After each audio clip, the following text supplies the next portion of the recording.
Halo sahabat Duta News, ya saat ini kami berada di Kobar Cafe. Ya, konon katanya pemilik ownernya itu sendiri sudah lama berada di Amerika Serikat. Ya, pengen mengetahui detail dan kabar selanjutnya, ikuti kami Duta News. Oke, sahabat Duta News, sekarang kita sudah bersama dengan Om Raf sebagai owner dari Kobar. Ya, gimana Om Raf kabarnya? Baik, Baik ya. bagaimana kabarnya? Oke, baik juga Om. Ya, baiklah Om. Kami ke sini mau berbincang-bincang dengan Om. Oke. Tentang bagaimana awal mulanya Om mendirikan kafe ini, latar belakangnya seperti apa Om? Wah, awal mulanya mendirikan kafe ini sebenarnya accident. Jadi tidak ada rencana untuk bikin kobar. Jadi saya mulai dengan waktu itu ada seorang bapak penjual kopi saset di kaki lima. Melihat kondisi dan jadi hanya ingin membantu saja waktu itu. Itu saya lakukan dengan beberapa pedagang kaki lima, dan juga kebetulan ada beberapa yang orang kecil yang ingin punya warung kopi kecil istilahnya. Di awal dari situ lalu mulai banyak yang minat. Setelah melihat gerobak kita, itu kita berikan dalam satu paket gerobak. Ya. Jadi lengkap dengan ada lampu neonnya dan peralatan manual kafe, biji-biji kopi asli dengan toples-toples seperti ini.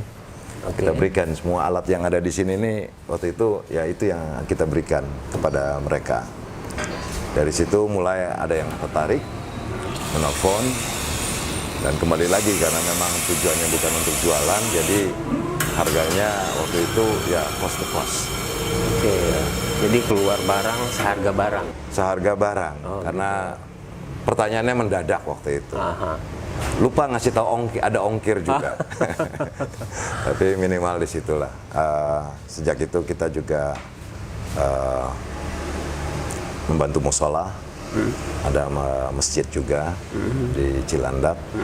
Dan ketemu sama seorang investor asing.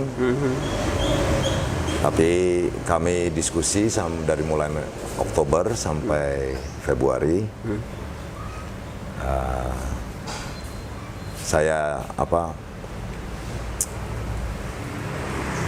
Saya kemudian konsultasi sama sahabat baik saya, Om Monang. Ya. Dari situ awalnya kita bicara mengenai merger dan akuisisi, karena asing ini tertariknya di situ, ingin investasi di Kobar. Oke. Akan tetapi kita nggak punya PT-nya waktu itu. Belum ada apa-apanya. Jadi Kobar ini berbentuk PT Om? PT sekarang. Oh, PT sekarang? PT sekarang. Oh, jadi tapi pada saat asing itu tertarik, sebenarnya saya itu belum punya apa-apa. Jadi belum punya PT, hanya berbagi aja waktu itu. Gitu. Lalu saya konsultasi sama sahabat baik saya, Monang. Dari situ singkat ceritanya sahabat baik saya Monang inilah yang membantu saya menjadikan suatu kafe seperti ini di lahannya beliau ini. Oh gitu. Ya. Om, ada yang menarik nih, yang dari tadi saya pengen menyampaikan kepada Om nih. Dari profil Om yang pernah saya baca di media gitu ya, itu seorang dokter gitu, benar nggak Om? Saya pengen tahu nih Om, kenapa sih seorang dokter bisa terjun ke bisnis kopi gitu ya? Seperti itu. Coba jelasin sedikit Om. Iya, saya memang besar di Amerika. Waktu itu bapak ayah saya ditugaskan di kedutaan Amerika Serikat. Washington DC. Yes. Kala itu umur saya ingatnya waktu itu SMP kelas 1 atau kelas 2, saya lupa. Ya. Jadi masih kecil sekali. Dan saya sekolah di sana waktu papa dipanggil balik ke Indonesia. Saya dan adik saya ditinggalkan. semata-mata hanya ingin nerusin sekolah aja. Jadi dari kecil itu Om di Amerika? Iya. Oh, ya. Jadi saya ingat adik saya masih SD, saya SMP baru masuk. Oh iya. Dan ada saya sempat saya belajar matematika, fisika. Oke. Dan saya akhirnya sempat kerja juga di sana. Oke. Lalu karena keinginan ibu, mama untuk balik, saya akhirnya balik. Oh gitu. Lalu perjalanan saya memang nggak smooth ya di Indonesia. 6 bulan saya cari kerjaan, tidak ada yang nerima. Saya dapat di Malaysia. Waktu itu proyeknya KLIA, Kuala Lumpur International Airport, membangun itu. Dan setelah itu baru saya balik ke Indonesia, dan saya mulai karirnya dengan DHL di Indonesia ini.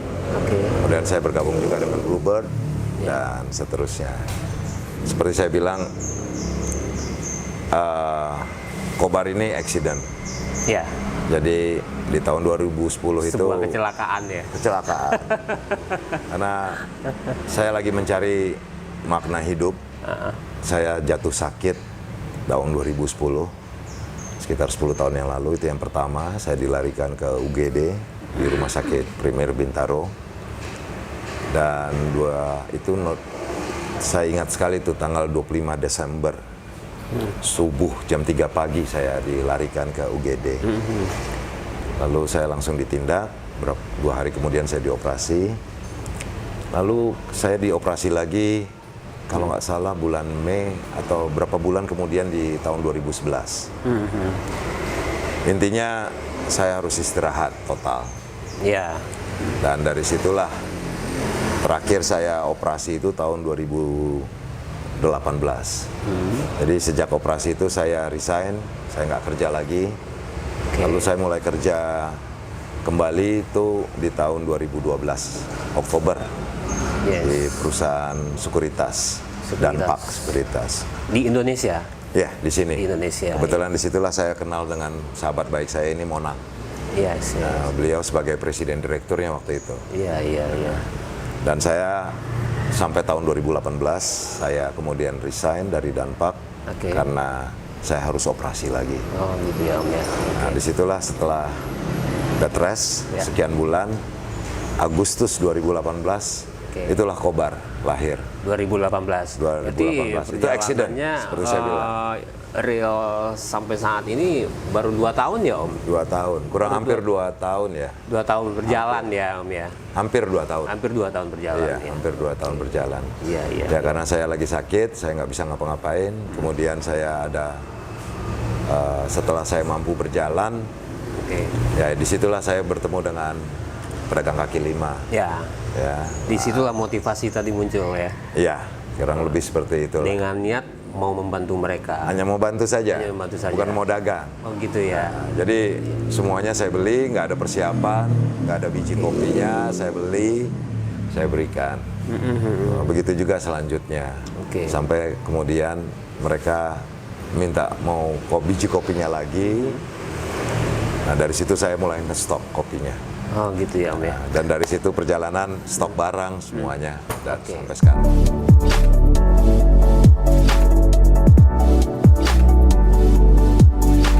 Sebagian ada yang jualan, sebagian lagi masih, sebagian lagi saya nggak tahu kabarnya lagi gimana. Karena kembali lagi tujuan awalnya memang saya ingin bantu, jadi tidak ada terikatan atau apa-apa. Konsep franchise-nya sendiri itu baru muncul di bulan Oktober. Jadi awalnya memang hanya bagi, nggak ada konsep franchise, nggak ada konsep apa-apa. Betul. Memang sebagian daripada mereka ada yang masih membeli biji kopinya dari kita sampai saat sekarang ini. Dan kemudian waktu saya pindah ke Tangsel pun juga saya nggak sempat, karena saya nggak punya nomor WA, nomor telepon mereka. Jadi kadang-kadang mereka nggak tahu juga kalau saya udah pindah ke sini. Jadi melihat saya itu sebenarnya belajar dari para pedagang kaki lima, pada orang-orang kecil ini, anak-anak jalanan. Ya, apa kendala mereka, lalu baiknya apa, keinginan mereka juga. Dari situ saya rumuskan ada 3 di mana misi kita. Visi, jadi kalau dari segi visi hanya sederhana aja, kita ingin bagaimana membantu mereka ya menjadi mandiri. Oke. Nah, dari misinya itu kita ada 3 sekarang. Satu, bagaimana kita memberdayakan ekonomi rakyat kecil. Ekonomi rakyat kecil. Jadi mandiri. Iya. Itu kita terapkan mulai dengan sistem franchise yang murah. Oke. Iya. Ya, yang sederhana. Iya. Tapi penampilannya katanya bolehlah katanya. Maksudnya mereka juga jadi pede ya untuk jualan. Iya. Nah, kita mulai dari satu gerobak itu, atau kita juga punya yang bentuknya kotak yang bisa dibawa ya, oleh sepeda atau sepeda motor. Oke. Jadi waktu itu konsepnya mulai dari 2,5 juta. Ibaratnya mereka sudah bisa jualan kopi, baik itu dengan sepeda atau sepeda motor. Oke. Lalu naik ke tahapan booth itu mulai dari 5 juta rupiah. Itu juga udah bisa di pinggir jalan atau di rumahan atau di ruko segala macam. Sampai yang gerobak ini yang terkenal itu saat 2018 itu kita mulai dari 7,5 juta juga. 7,5 juta sampai hari ini masih 7,5 juta. Oke. Nah, belum ada kenaikan atau apa-apa, kita juga nggak ingin membebankan. Karena konsepnya itu bagaimana kita mempermudah mereka untuk usaha. Oke. Ya, semudah mungkin. Gitu. Nah, dari situlah kemudian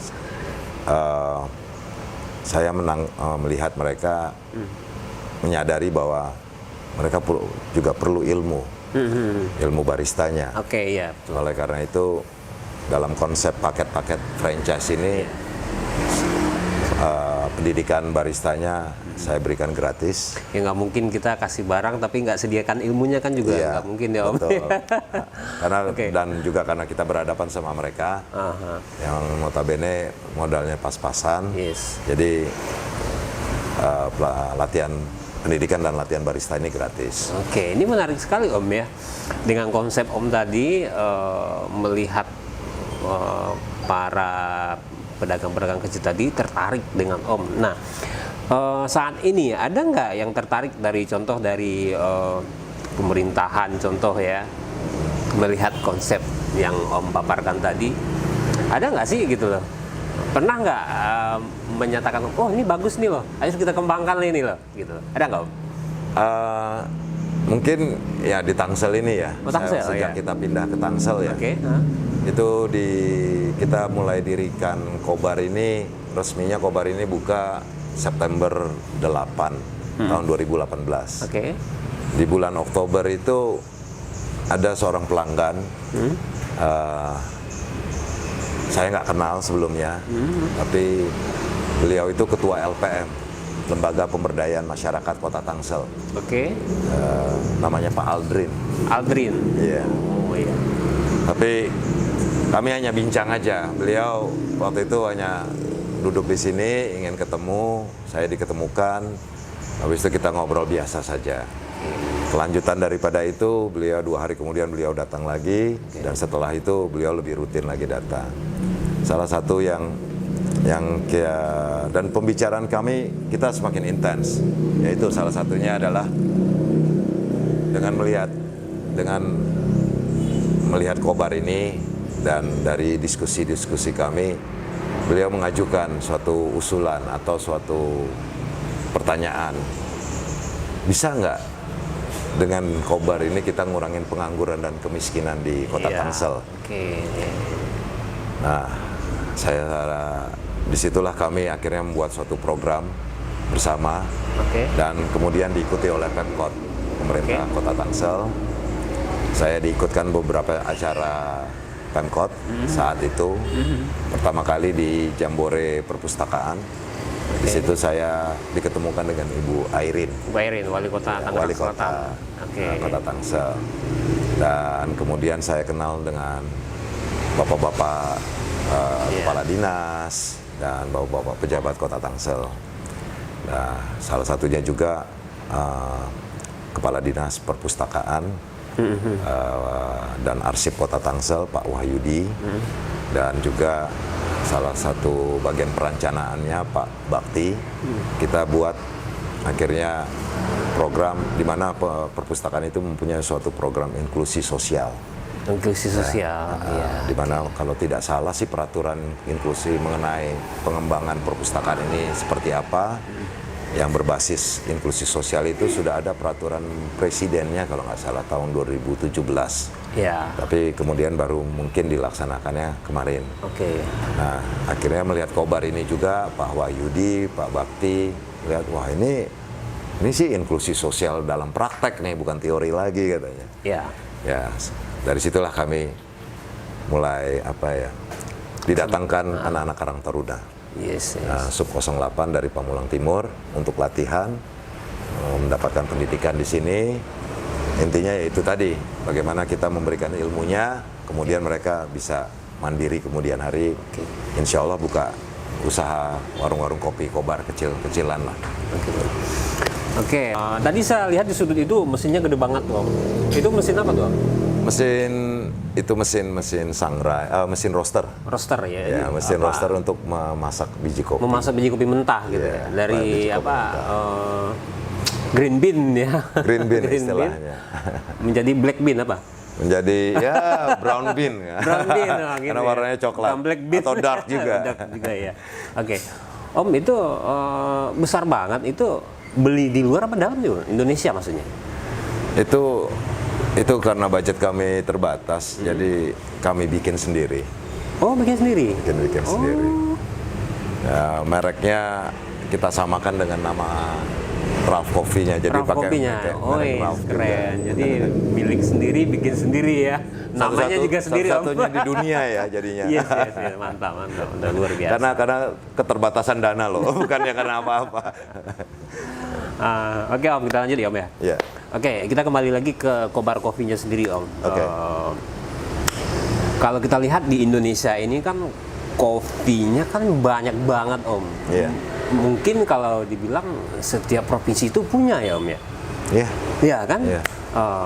Nah, Om, kopi yang terbaik itu kalau dibilang soal rasa ya, Om ya. Iya. Di dunia itu kopi apa sih yang enak, Om? Aduh, kalau saya pribadi mungkin karena saya dulunya lebih mencoba kopi-kopi yang ada di Amerika, jadi kayak Starbucks segala macam. Dan setelah saya balik ke Indonesia itu, kalau menurut pendapat saya sih sebenarnya yang enak itu kopi Indonesia. Indonesia punya? Ya, karena banyak ragam rasa, dari mulai buah-buahan sampai rempah-rempah, spices juga banyak. Ada di biji kopi ini, di Indonesia ini. Itu alami apa memang dibuat? Alami dari kopinya sendiri? Alami. Jadi faktornya itu dari perkebunan, sekelilingnya ada apa. Kalau ada buah-buahan, nah dia itu mempengaruhi cita rasanya. Cita rasanya. Iya. Gitu. Dan karena Indonesia ini juga kaya dengan rempah-rempah, kaya dengan buah-buahan, sayuran, segala macam. Jadi biji kopi kita ini unik sebenarnya. Betul, ya. Eksotik kalau saya bilang sih. Iya. Menurut saya sih eksotik. Eksotik ya, Om ya. Eksotik. Benar-benar eksotik. Yeah. Oke, Om. Ini kan beragam jenis kopi yang ada di Indonesia, itu yang lebih dominan itu di Indonesia tuh kopi apa sih, Om? Okay. Mungkin orang banyak mengenal namanya kopi Gayo. Atau Mandailing, Sidikalang, Toraja, itu banyak. Tapi banyak juga kopi-kopi di daerah, khususnya Indonesia Timur. Dari Indonesia Timur itu baru mulai muncul sejak berapa tahun kemarin ini aja. Seperti kita mengenal Bali Kintamani misalnya, atau Flores Bajawa, ya Flores Mandala juga ada kita. Tapi orang jarang tahu itu. Dan Papua itu Wamena. Wamena Papua. Papua Wamena itu juga boleh dibilang sejak baru berapa tahun kemarin lah. Kalau misalnya Gayo, Toraja, Mandailing itu masyarakat udah kenal itu sejak puluhan tahun kita bicara ya kan. Mungkin sejak zaman penjajahan Belanda juga orang udah banyak yang tahu itu ya. Dan itu kopi, saya baca sebuah artikel, kopi itu yang Om sebutin tadi memang produknya banyak dan juga ekspornya juga banyak ya Om. Iya, Betul ya, Om, ya? dan di juga luar diminati di luar gitu ya Iya, Om ya. iya. Berarti Nah, luar biasa ya kopi Iya, Indonesia. dan Gayo Mandailing itu atau Toraja atau apa itu yang terkenal itu sejak lama itu memang sudah dikenal juga di luar negeri. Tapi kemudian muncul Kerinci, Jambi, Solok, Sumatera Barat, lalu ada Bengkulu, Lampung, orang Sumatera, lalu Jawa Barat khususnya nih. Saya senang Jawa Barat karena frutinya aneka ragam itu. Jadi saya sekarang punya kopi pagi, kopi sore, kopi malam. Jadi menunya udah tersusun ya Om ya? Udah. Tiap daerah itu pasti saya coba. Masing-masing. Tinggal milih aja mau yang mana. Kebetulan kita punya semuanya di sini. Oke, Om. Saya nggak mengira juga banyak juga pelanggan kita yang mengerti kopi. Ya. Tapi juga tidak kalah sekarang ini, akhir-akhir ini kaum milenial ya, dengan kopi kekinian gitu. Yang hobi nongkrong. Makanya kita ciptakan kopi-kopi yang untuk peminum serius, ya, single origin, premium, specialty kita miliki dengan alat-alat seduh yang mungkin banyak dikenal, V60 yang sedang dibuat ini oleh Alia.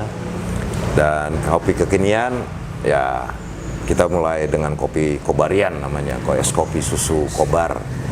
Ya. Nah itu yang, dan lalu ada matcha, ada velvet, ada taro. Nah itu kita mix. Itu udah mix ya? Iya.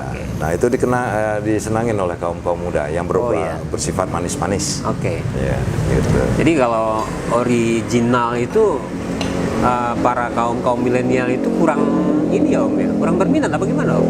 Nggak, ada ya mungkin pengetahuan mereka tentang kopi ya sendiri ya masih terbatas. Tapi di sini anak-anak milenial banyak ya juga yang udah mengerti kopi dan minum kopi-kopi yang tingkat boleh dibilang kopi-kopi serius ya di sini ya. Nah, itu tanggapan anunya dari mereka. Artinya kita minum kopi tanpa gula. Ya, langsung murni dan bisa menikmatinya itu yang tidak banyak memang, tapi mulai saya lihat di pasaran mulai tumbuh mulai banyak ya Om ya. Kaum milenial tumbuh. Jenis kopinya apa tuh Om biasanya kalau mereka itu? Nah, mereka suka yang agak aneh di pikiran mereka, misalnya kayak coffee wine. Wine identik atau bourbon itu identik dengan alkohol. Tapi ini non alkohol tentunya ya. Lalu mereka juga suka, kita punya juga ada Blue Mountain misalnya. Blue Mountain. Kalau ditanya dari mana itu, umumnya pada nggak ada yang bisa jawab. Bingung juga. Itu dari Indonesia Om. Dari Inggris Om. Bahasanya Blue Mountain. Jadi hal-hal seperti itu. Tapi kalau Gayo itu juga banyak macam-macamnya. Ada yang proses yang saya tadi katakan wine, bourbon itu hanya suatu proses. Sekarang ada honey juga. Honey, black honey. Biasa orang mengenal dari semi wash sama full wash. Jadi nama-namanya identiknya kelembutan ya Om, honey gitu. Betul. Belum manten gitu ya. Nama proses dalam mengolah green bean-nya waktu itu. Oke. Oke Om, terima kasih banyak ilmunya Om buat kami dan juga buat pemirsa Duta News ya. Lain kesempatan kita berkunjung lagi Om. Ya, siap. Kita tunggu. Oke, baiklah pemirsa Duta News, demikian bincang-bincang santai kami dengan Dr. Raf Kobar Coffee, pemilik owner dari Kobar Coffee. Sampai jumpa lagi di acara selanjutnya.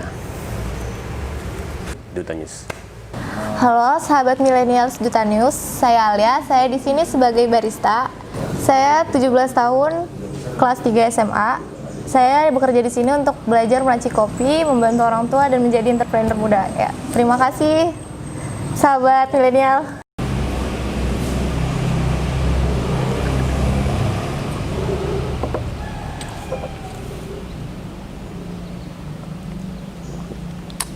Kalau ingin ngopi serius ke Kobar,